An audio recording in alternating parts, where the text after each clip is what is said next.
In Exodus 34, verses 6 and 7, I know it'll be on the screen, but I encourage you to open it up as well. It says, "And he passed in front of Moses, proclaiming, Yahweh, Yahweh, the compassionate and gracious God, slow to anger and abounding in love, maintaining love to thousands, and forgiving wickedness, rebellion, and sin, but who by no means clears the guilty, visiting the iniquities of the father on the children and the children's children to the third and the fourth generations." God, we thank you this morning for giving us a glimpse into who you are and what your character is like. We know that we hear all sorts of things as to who you are and what you are like. But God, this morning we go to your word. And we want to hear you tell us who you are. God, thank you. Amen. All right, you can grab a seat if you would like. Last week, I made a statement that I don't believe that it's going to be having our kids miss activities, miss sports, miss school things, miss work. I don't believe it's going to be having our children miss activities that is going to push them away from God. But what I believe will push our children away from God faster than anything else is not knowing who God is in the first place. And who is going to teach them if we don't teach them who he is? If we don't spend the time discovering who he is ourselves.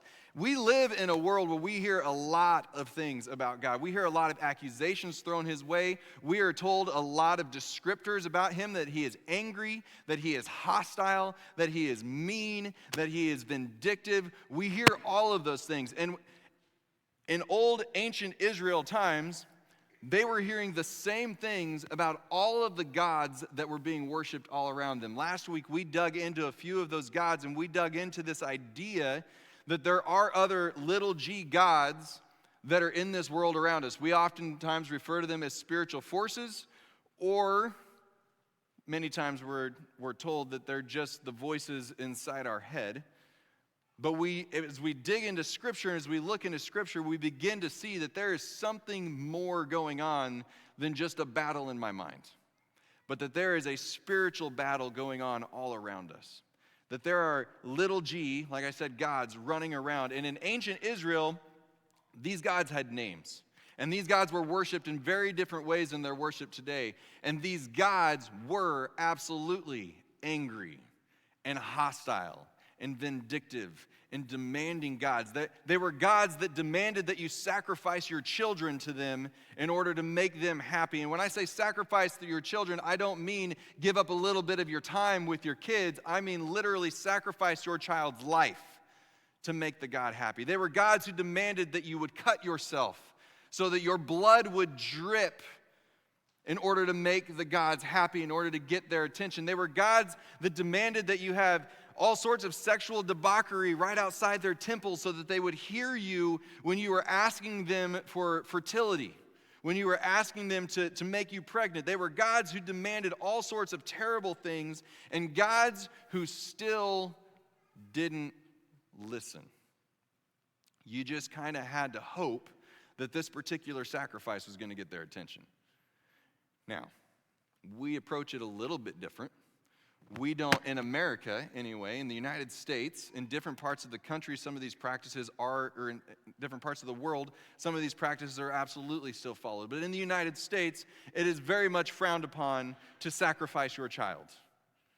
It is very much frowned upon to go out and to just let your blood drip all over in order to make the gods happy. But we have different practices. We have different things that we do in order to make the gods happy. We sacrifice time with our family. We sacrifice time with our God. We sacrifice our marriages. We sacrifice our physical and our mental health in order to make the gods happy. Oh no, I know we don't refer to them as gods anymore, but we do. We sacrifice so much to them, trying to make them happy. But this God that the Israelites were called to follow, this God that we read about in Scripture, this God was and is a different God than those other gods. We discussed last week, he is a demanding God.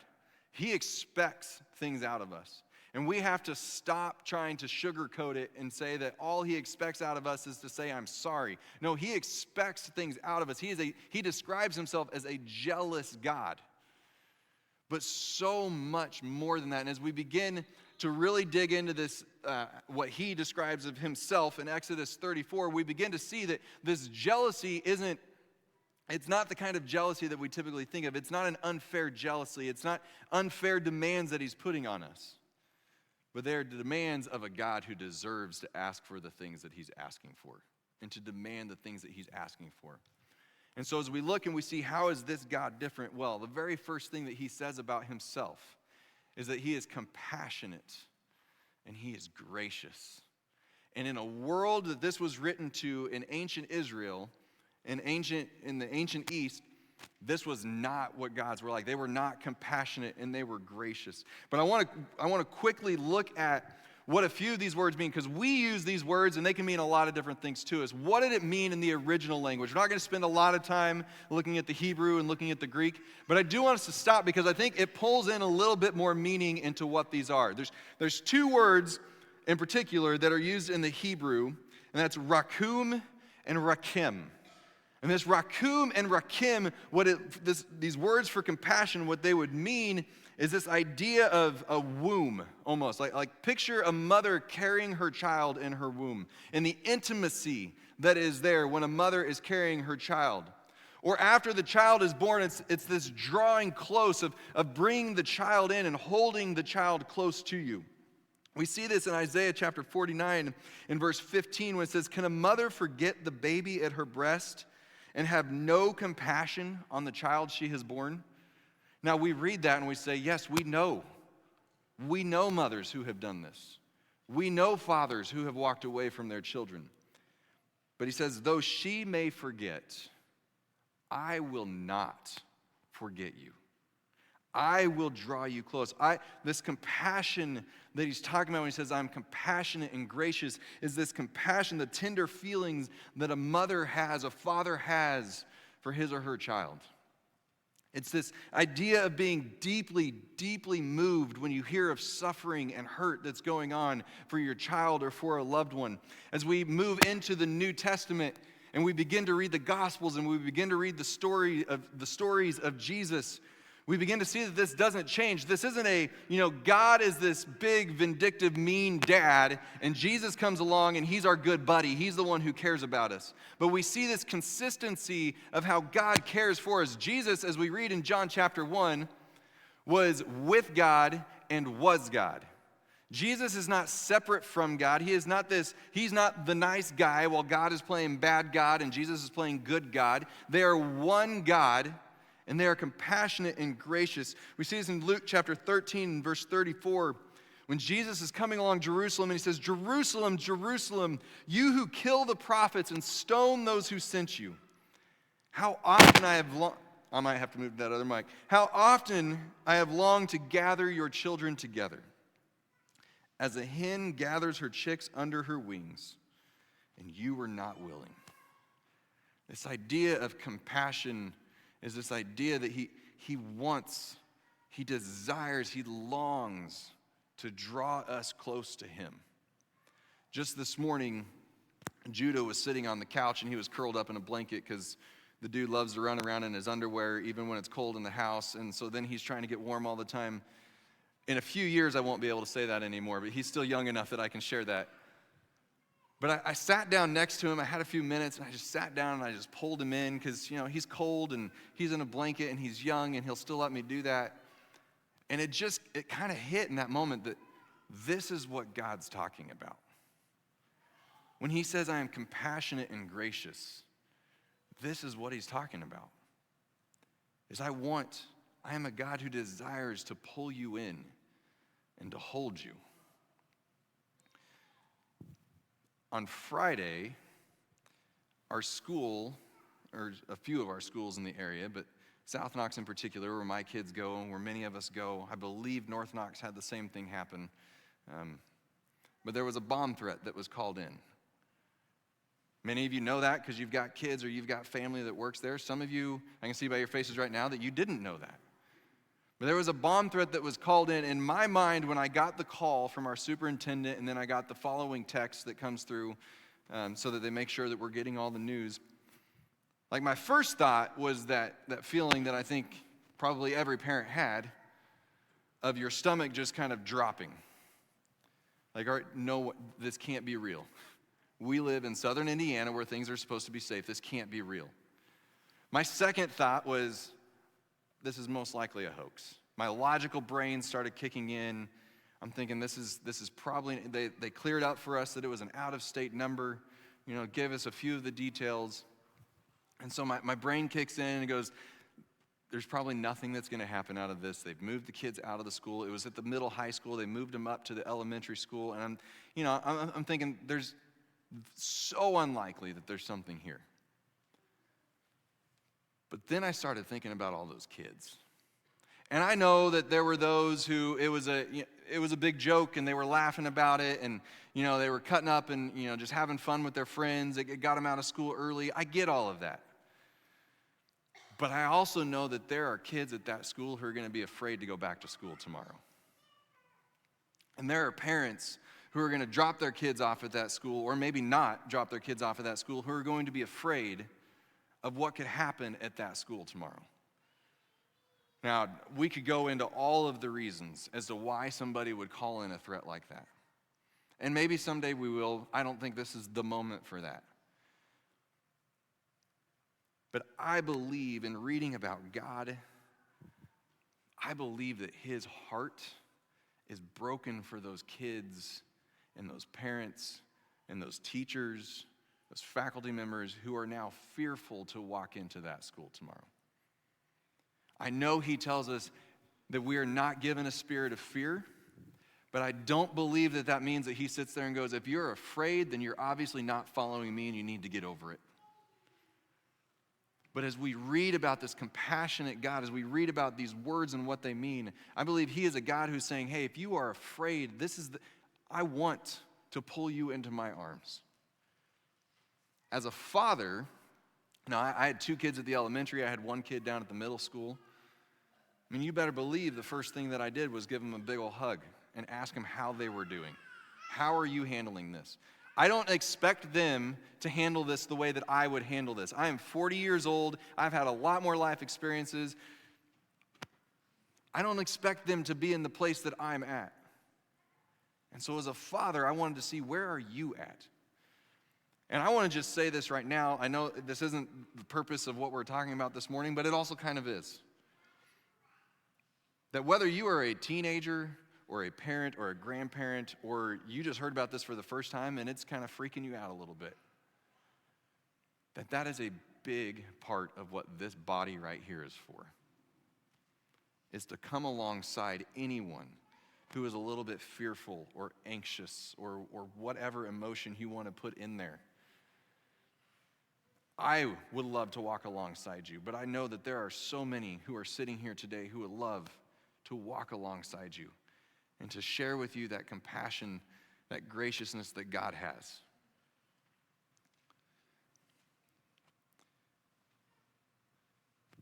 God describes himself first and foremost as compassionate and gracious, and we tend to love that when it's for us. But here's the thing about God, is that God doesn't just give it to those kids at the school. God is also full of compassion and grace for whoever made that phone call.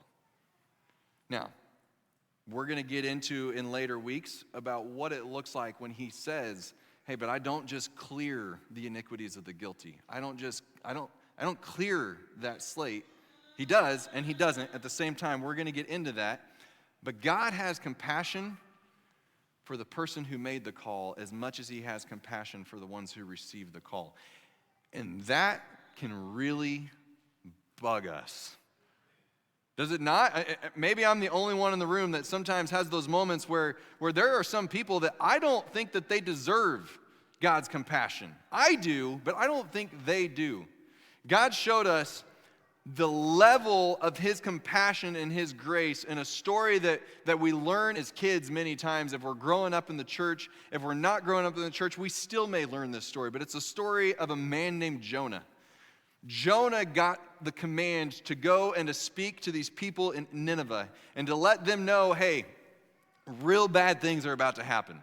Like, you're all about to be wiped out because you have walked so far away from God. And we can read through those stories and we can gloss over them because we know them, but let's stop this morning for just a moment and look at who these Ninevites were. Nineveh was the capital city of a country called Assyria. And Assyria was not friendly to Israel. And so Jonah is called to this place that is constantly at odds with Israel. But beyond that, just to give us a glimpse into what the people of Assyria and the people of Nineveh were like, different writings of different kings Assyrian kings have been discovered over the years.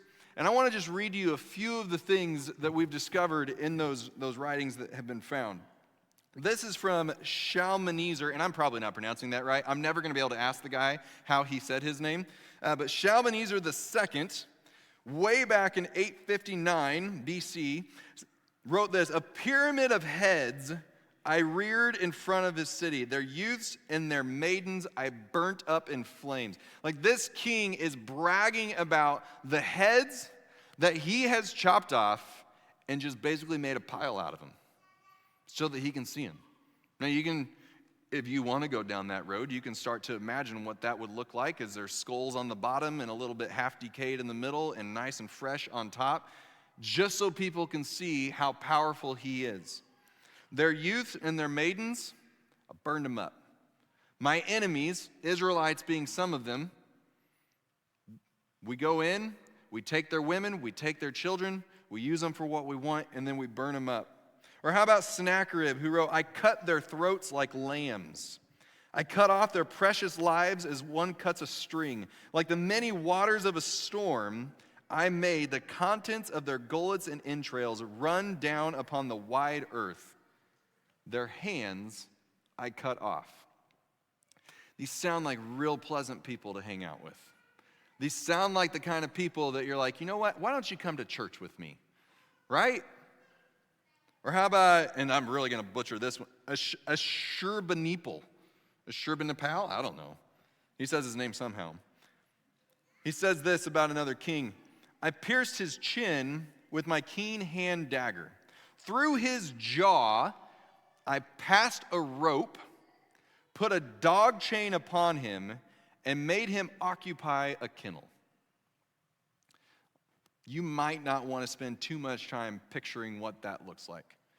At the same time, I know that we in our culture have become so desensitized to any kind of violence and blood and gore that it might not really shock us to just stop and think of what that would look like to see somebody with a rope going through their jaw so that they can be tied to a kennel. These are not good people. These are not the kind of people that you're inviting over to dinner. These are not the kind of people that you're going, you know, I really hope that when my child grows up that they go to college in the city of Nineveh, because I want them to experience the nightlife of Nineveh. I want them to experience what it has to offer. No, this is the type of place where as we begin to dig in and we see, why did Jonah run? Well, it makes a whole lot of sense as to why Jonah went, no. And he went the complete opposite direction of where he was supposed to go. But something happened in this story. See, when we get through that part with the big fish and Jonah having his conversation, his come to Jesus moment, if you will, with God in the belly of the fish, and the fish goes and pukes him up on the beach and everything. When we get through that part of the story and he goes into the city and he begins telling them what it is that God wanted him to tell them, well, the king of the day, the guy leading all of Nineveh, the guy leading Assyria, this is what he says in Jonah chapter 3 and verses 8 and 9. He says, "But let people and animals be covered with sackcloth.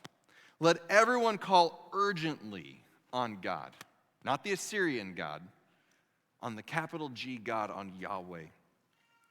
"Let them give up their evil ways and their violence. God may yet relent and with compassion turn from his fierce anger so that we will not perish."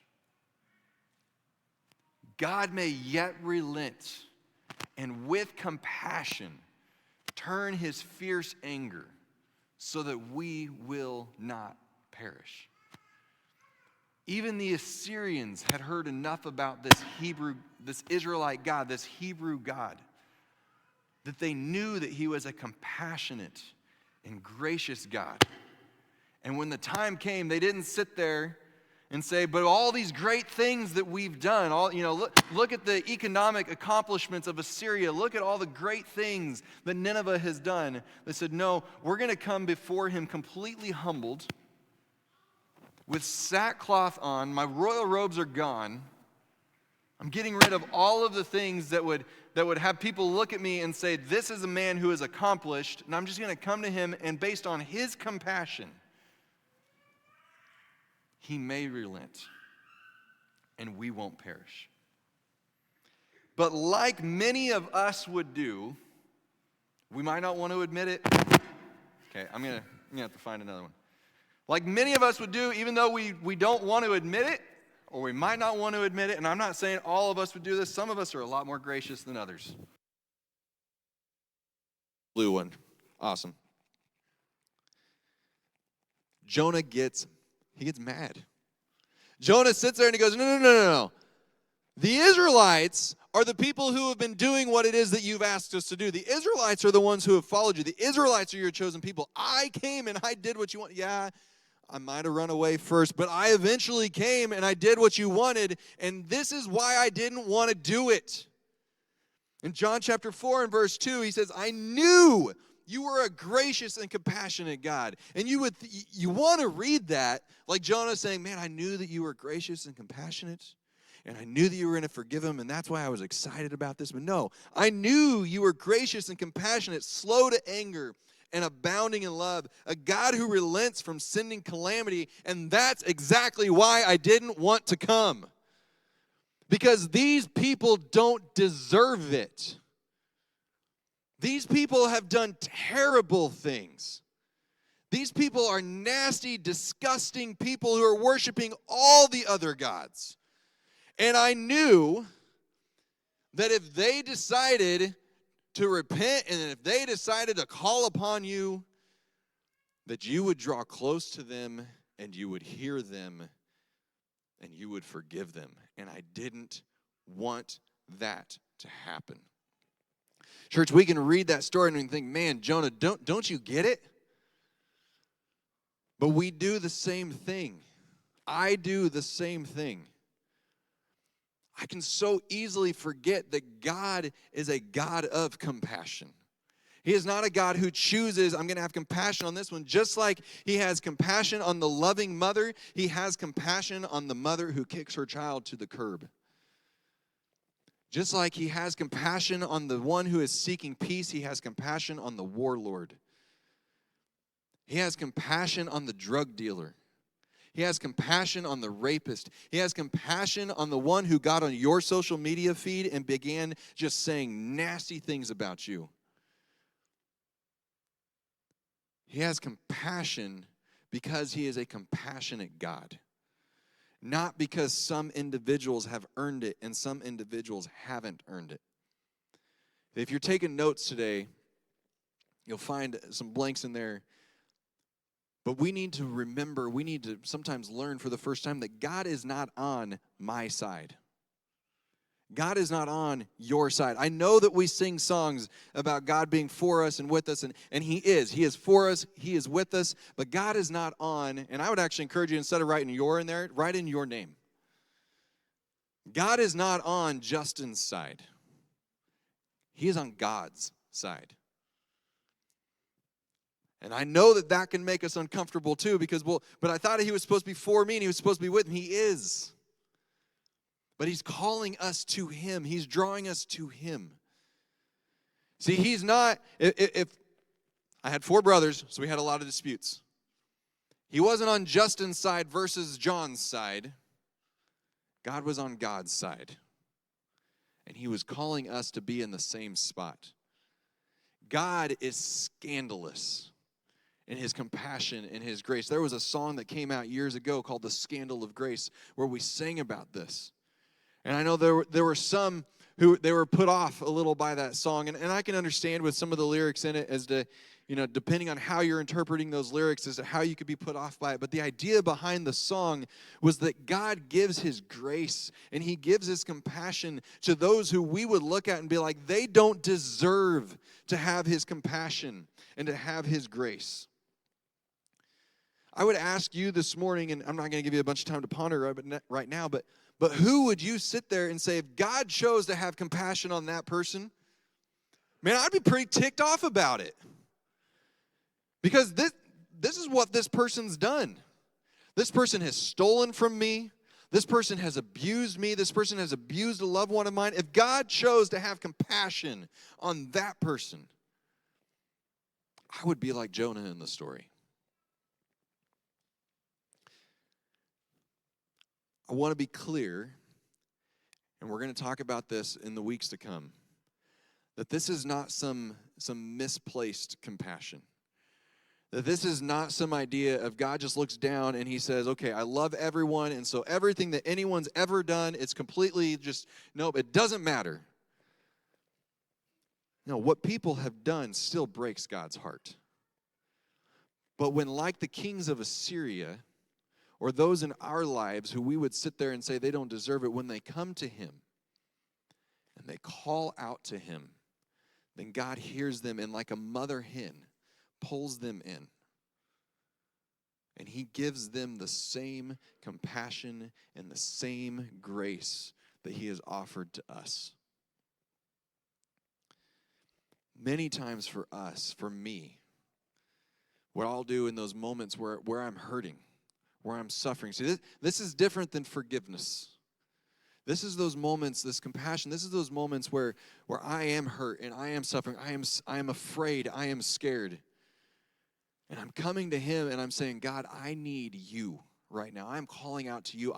You have promised to lead me beside still waters, to bring rest to my soul. And God, I need that so much right now. In those moments, God isn't impressed, or God isn't moved by how impressive we are as we sit there and we say, well, God, I've done this for you. And I have served in the church for all of these years. I have made sure that I have taught this and I have taught that. God, I have made the right, I have sacrificed all of these things. And so, God, please make me feel better right now. God isn't moved by how impressive we are.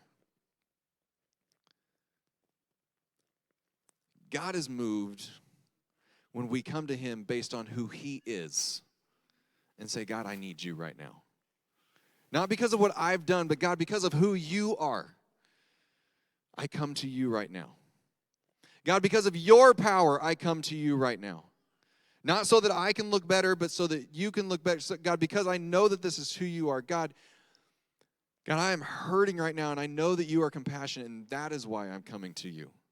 Not because I've done something to deserve you making me feel better, but simply because I know this is who you are. God responds when we come to him based on who he is, not based on who we are. Because we're never going to be good enough in the first place. Let's just get that out of the way. We're never going to measure up to him. We are never going to do enough good things that he'll be like, okay, you deserve it now. It is simply because of who he is. And the beautiful thing about him is that when he is moved, he moves. As we read earlier on in the story of the Exodus, it was 400 years, and I understand that, and that can be a hard thing for us to kind of digest sometimes. But after 400 years of these Israelites being in slavery, it says God heard their cry.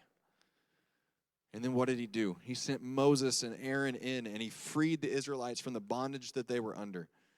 When the Israelites got to a point where they were crying out to him based on who he was, instead of just because of their predicament and because they deserved to live a better life, and who knows what was going on in those 400 years.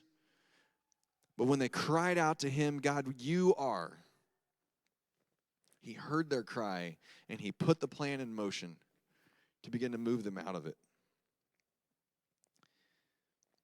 We don't need to make God like us. we need to make us like God. As we read these stories, as honestly as we get a little bit uncomfortable and we say, you know what, I understand why Jonah felt the way that Jonah felt, or I understand why, honestly, they'd all be celebrating because Pharaoh got buried in a bunch of water. Like, I understand their role in this, and I understand why they were upset in this.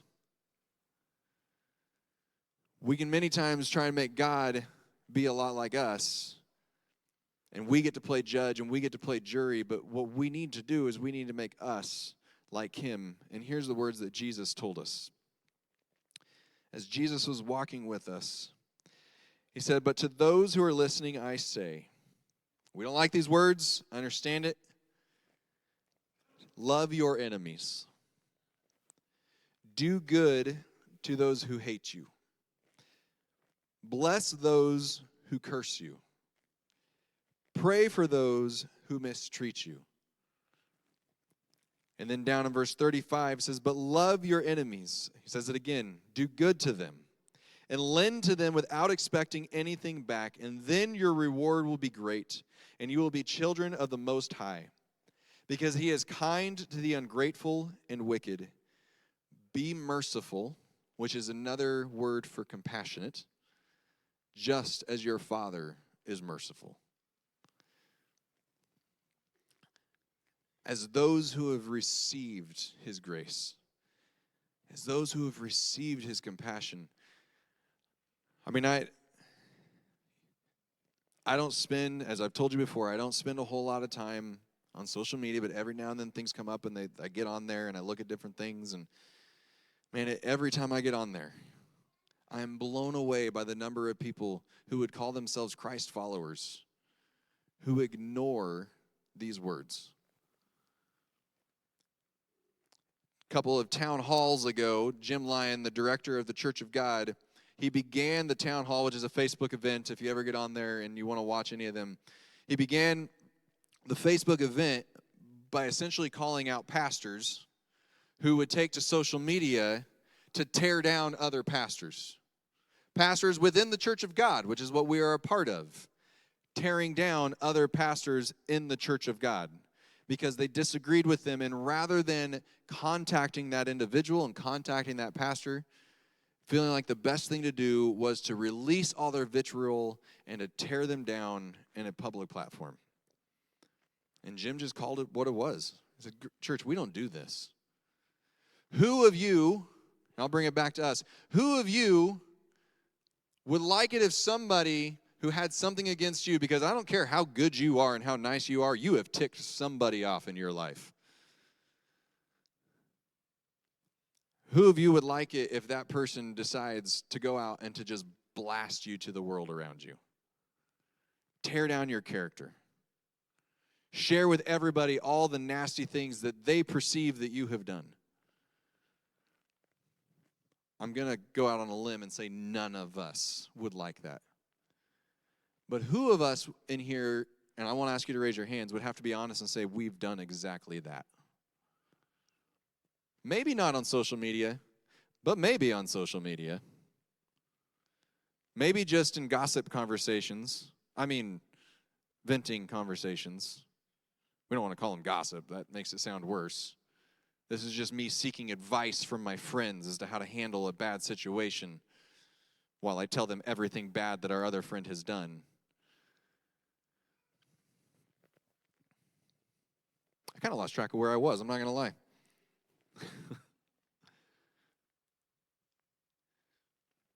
We have a tendency to do the exact same things, and we have a tendency not to want to give this compassion and grace. But church, we are called to do exactly that. As followers of Jesus Christ, as those who call on this one who calls himself Yahweh, Yahweh, compassionate and gracious, slow to anger and abounding in love, maintaining love to the thousands, as we who call on him, the one who forgives the iniquities, the wickedness and the rebellion and sin, as we who call on him, he says, you are to love your enemies. You are to be merciful just as I am merciful. There is no room for a follower of Christ, And this, I'm speaking to myself here too. Please understand that.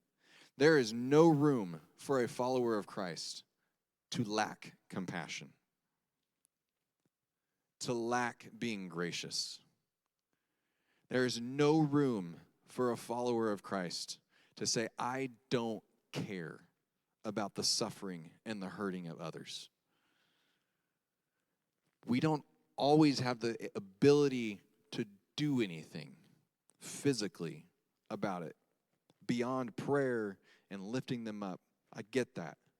But there is no room for us to say, I don't care, or for us to say, that person doesn't deserve it. We all were the prodigal son. We all have been the ones who looked at God and said, I wish you were just dead so that I could have what I want now. Oh no, we haven't said those words, but we've said it with our actions and with our deeds. We've all done it. And he still loves us, and he still gives us his compassion. I've got 2 questions for you this morning that I'm going to invite you to just spend some time and to just sit in these for a little bit. The first one is, it's personal for you. As far as where in your life do you need to receive God's compassion and grace this week? Where are you hurt? Now, again, this is different than I'm asking him for forgiveness for something that I've done wrong. Where in your life are you hurting? Where in your life are you anxious? Where in your life are you full of fear right now? And for our students, for our teachers, parents, I gave an example of where that could be. I'm not saying you should be, and I'm not saying you are, but I'm saying you could be. For others, it's going to be something completely different. Where are you sitting there and you're going, I don't know how to handle this. I don't know how I'm going to get through this. And you just need your Father to pull you in close. To be deeply moved by what it is that you're going through. Not because you deserve it, but because it's who he is. Where in your life do you need to receive his compassion and grace this week? And then the other side of it might actually be the more difficult question. And that's, where do you need to give compassion this week? Where do you need to give? Who is that enemy? Who is that person who doesn't deserve it? Or who is just, maybe they're not an enemy, and maybe you don't sit there and think they don't deserve it, but you know that they need somebody to come alongside them and show them something. Where do you need to give compassion this week?